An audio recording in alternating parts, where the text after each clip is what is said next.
IPL നീണ്ട 18 വർഷം 18ാം number jersey കാര്യം പിടികിട്ടി കാണുമല്ലേ. വിരാട് കോഹ്ലി RCBക്ക് IPL ട്രോഫി നേടിക്കൊടുത്ത ഒരു ചരിത്ര മുഹൂർത്തമാണിത്. IPL 21 കോടി രൂപ സാലറി ഉണ്ടായിട്ടും കോഹ്ലിയുടെ കയ്യിലെത്തുന്നത് 13 കോടി രൂപയിലും താഴെയാണ്. എന്തായിരിക്കും അതിന്റെ പിന്നിലെ reason? Income tax act 1961 section 28 പ്രകാരം IPL നിന്നും കിട്ടുന്ന സാലറി ഒരു ബിസിനസ്സിൽ നിന്നോ പ്രൊഫഷനിൽ നിന്നോ ഉള്ള ഇൻകമായാണ് കണക്കാക്കുക. അതുകൊണ്ട് തന്നെ കോഹ്ലി വരുന്നത് ഹയസ്റ്റ് ടാക്സ് ബ്രാക്കറ്റിലാണ്.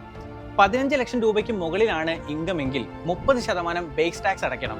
ഇവിടെ കോഹ്ലിയുടെ ബേസ് ടാക്സ് മാത്രം 6.3 കോടി രൂപ വരും. 5 കോടി രൂപയ്ക്ക് മുകളിലുള്ള ഏണിംഗ്സിന് ടാക്സിന്റെ 25% സർചാർജ് ആയി വരും. ഇവിടെ കോഹ്ലി കൊടുക്കേണ്ടത് 1.575 കോടി രൂപയാണ്.